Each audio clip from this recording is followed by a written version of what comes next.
All right, I'm Jefferson Kendall. This is my son Jackson Kendall. We're here to do a self-defense first lesson video. A little bit about myself. I've been doing the martial arts and combat sports since I was 4 years old. Was a professional fighter for 10 years. All right, every class I start with balancing because balance is so important. If you don't have good balance, you can get taken off your feet, you can't hit as hard. So first thing you do is you put one foot forward, bend that leg that's supporting you, palms to the ceiling, bend that leg, lift that front foot, and then close your eyes. By closing your eyes, you lose the horizon, and it forces you to use all your smaller muscle groups. So you do the same thing on the other side, and then the next position is back. And again, this time the palms are to the floor, you lift that back foot, keep this leg bent. I'm tired today because I worked really hard on this leg. And then palms down, and then close your eyes. And then the last position is to the side. Palm up, palm down, lift the foot, close your eyes. In a confrontation, you don't want to stand with your shoulders square to the person because you're a much bigger target. You want to turn your shoulders, you want to have bone towards the person, and you want to be able to protect yourself and your face, your vital organs, all that stuff.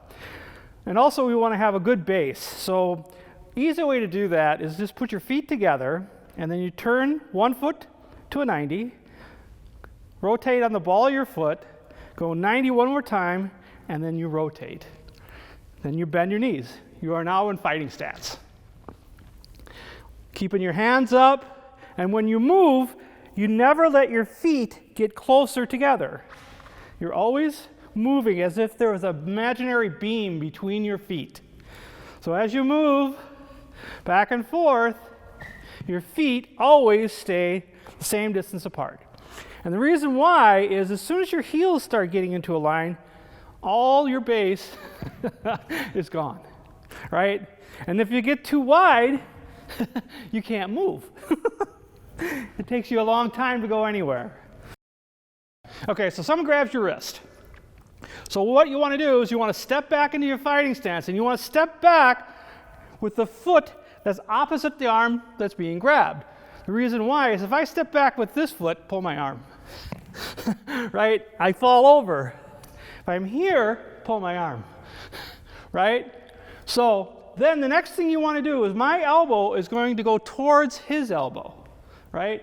So hold on as hard as you want. Do it again.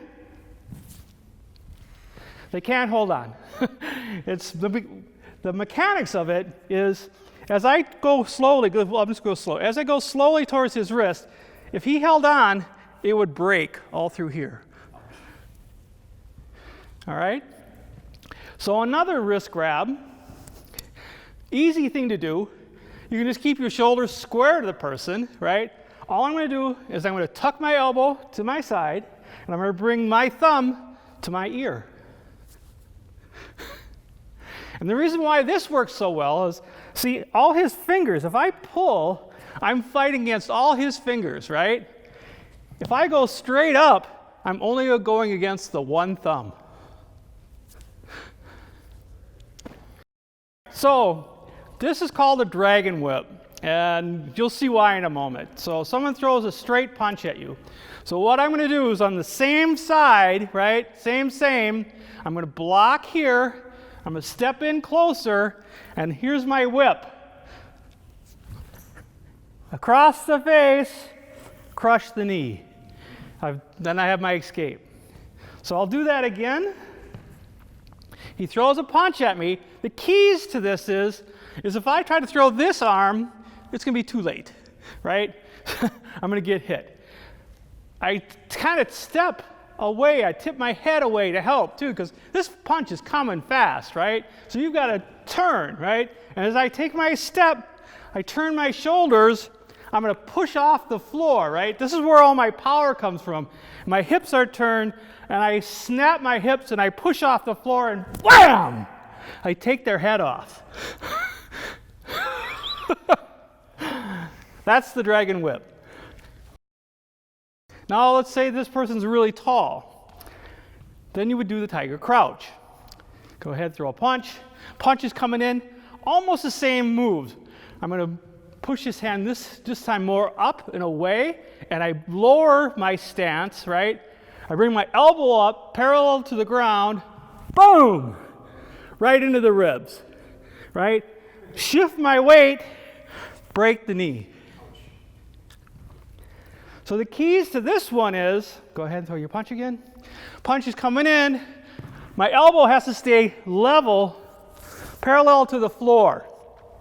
If you drop it down here, it just folds into your body when you hit. You want to keep it level with the floor. Again, my hips are turned. I'm cranking on my waist and I'm shoving off the floor and I'm throwing my whole body weight into this nice bone right here. Boom! Into the small ribs. It usually crushes their ribs, punctures the lung, break the leg, run away. So the next one we're going to do is a shoulder grab. So someone grabs my shoulder, right, and I don't like it, or they're being threatening. What I'm going to do is I'm going to reach across my body. I'm going to get the small, by their pinky, and the fat part of their hand. I'm going to grab that. I put my hand under their elbow and I just turn, right? So again, the keys to this one is don't try to reach with this hand because what good is it, right? You got no strength, there's nothing going on there. You want to just reach across, and then also this actually acts as a guard for you, right? In case they try to hit you with the other hand, right? This arm is up, right? You can protect yourself with it. Grab their hand, put your hand under their elbow. You don't want to be up on the shoulder, you want to be at the joint, right? And then you just turn the hand over, and you got them right here. So the next one I want to do is someone puts their hand on your chest. So they're going to try and push you away, or they're, like that. Grab their fingers, make a wish. So let's say they grab your shirt, right? So now you can't make a wish anymore, right? Because their fingers are all closed. You press their palm into your chest, and again, you put your hand under their elbow, you turn your body, and then you can break their arm. So now we're working our way across the chest. So now someone grabs you on this side. What you do is you grab into their thumb area, and you turn, and then here you grab palm up, under the elbow, and then you lift. And it breaks all through here. One of the wrist grabs that happens a lot, people go, oh, don't hurt me. And then they grab your hands, right? So then you reach over, grab onto the meaty part of their hand by their pinky, turn, and then you put your elbow on top of their arm, and then down. And it breaks all along the forearm. Another thing you can do that people do is they grab your hands like this, right? So your hands are here. So what you can do is you turn your palms up and then you step in and you go right for the eyes. Another one I like to do, someone grabs your hands. What you're going to do is you're just going to turn to the side and then push your hands forward. So someone puts me in a side headlock, okay? So the one thing you don't want to do is turn towards the arm around your head, right? Because that's just counterproductive. So there's always space by the body. So you turn your head into the body. Then you put your hands through, right? One on top of the arm, one on the outside of the arm. And all I'm going to do is just step back and pull. And I use my thumbs up the forearm, and then I step here. Grab their shoulder, and if they get feisty, I'll just kick out their knee and they'll break their arm as they fall. So let's just say that this guy is a gorilla, right? And I do my move, I step back and I can't get away. I can turn in and bite him, right? But let's say he has a big leather coat on. I can reach up, get into the eyes, right? They're going to let go because it really hurts to get poked in the eye. Again, you just never let go. Once this arm is yours, never let go. So the other type of headlock is this way. So again, you don't turn this way because that's just stupid.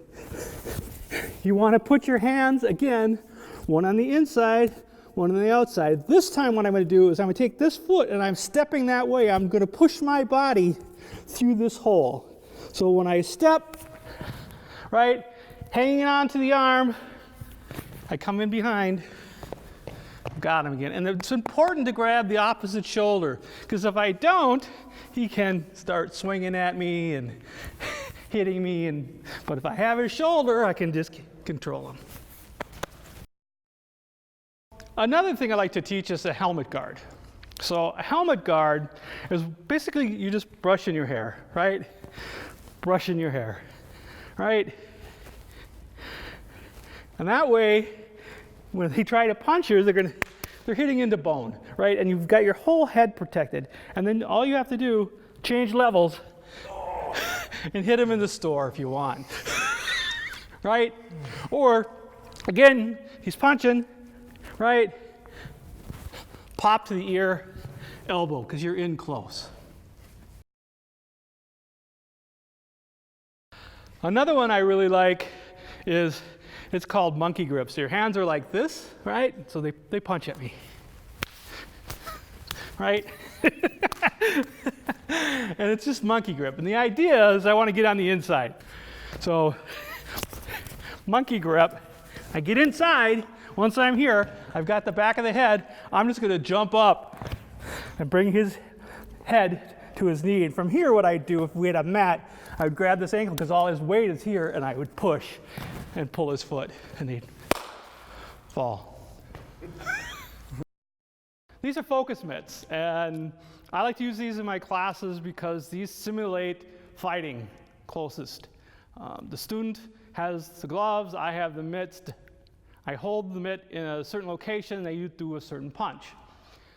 As we move, usually we'd move around the floor, but for this demonstration, we're just going to show the 4 basic punches that you'll use in combination as we move around the room. So first one we're going to do is the straight punch.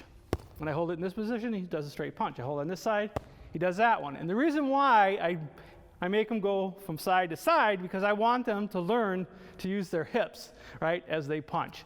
Because the more of your body you use, the stronger your punch. So here, hook, hook, hammer, hammer, right? Uppercut, uppercut.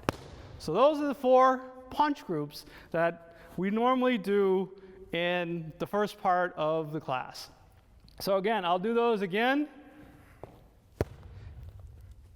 And you have to just keep hitting it as long as I hold it there.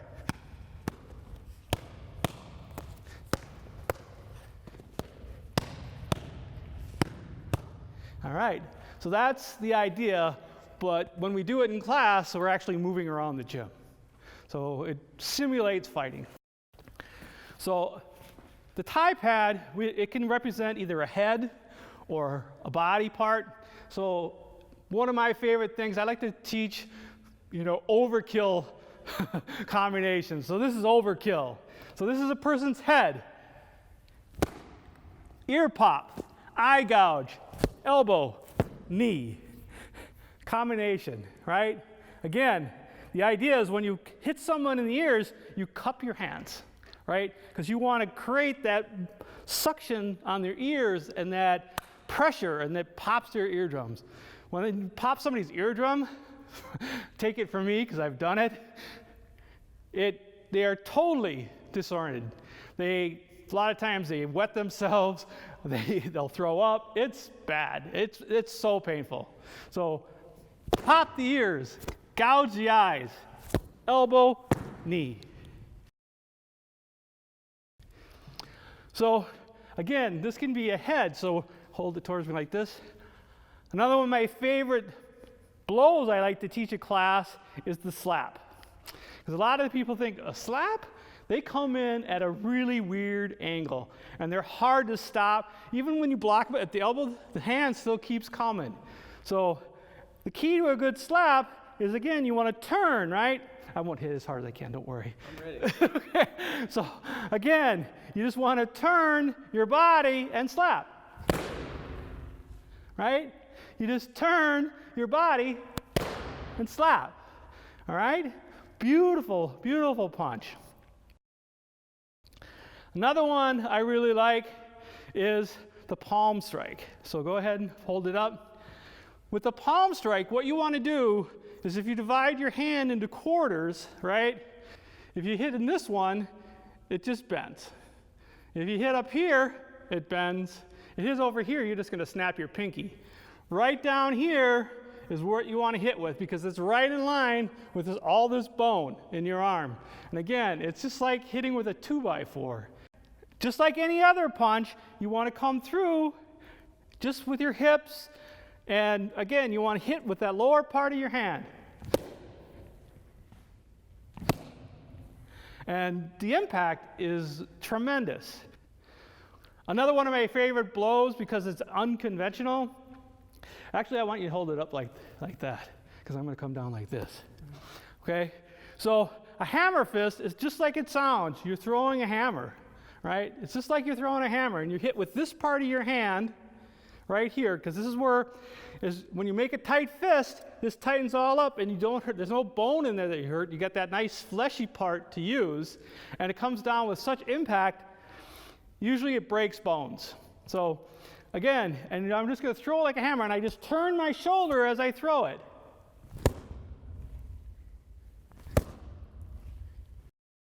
Okay, so we're back. We're doing some more self-defense today. This time I have another son, Nicholas Kendall.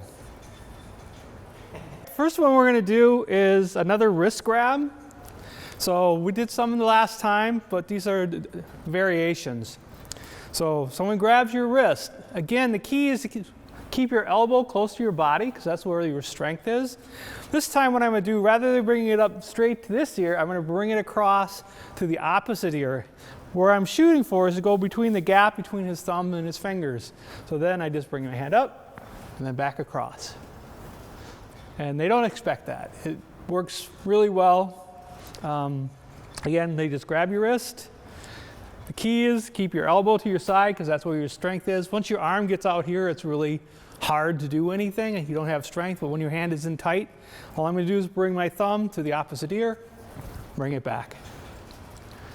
Yeah, you shift your weight to do that. To always use your footwork so you can push off the floor. This is where all our strength comes, from the floor. We're going to do another wrist grab, and this one is all about creating an axis right here, right? Just like, think of it as this is the point that we don't want to move. So I grab my attacker's wrist, his wrist, and I'm going to move my elbow to his. So, and he can't hold on, right? And then once I'm here, I can just pull his arm and bring my elbow to his face. So I'll do that one more time. Again, the key to this one is you don't have to keep your arm tucked to your side this time.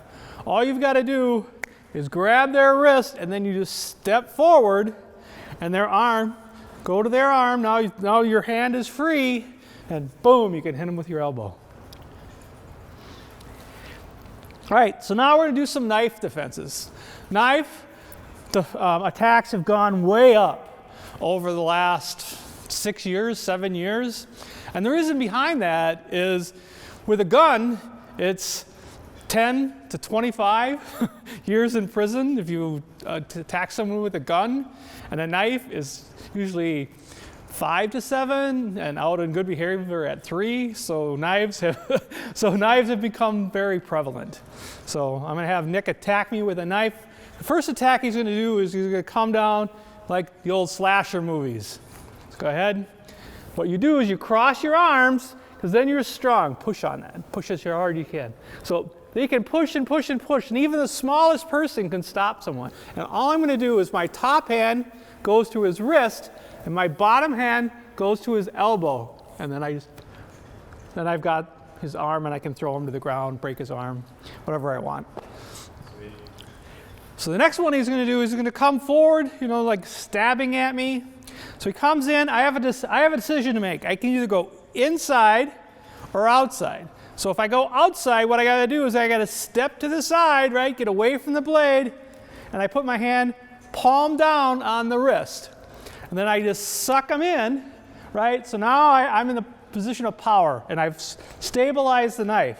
And then you put your hand on the top of the knife, and you just push down. And they can't hold on.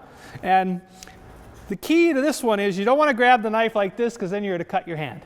You put your fingers on the top of the blade, and just hold the blade and push down. Now the knife is mine. Let's switch sides so the camera can get us. So now I'm going to move to the inside. So he comes in, I step in, right?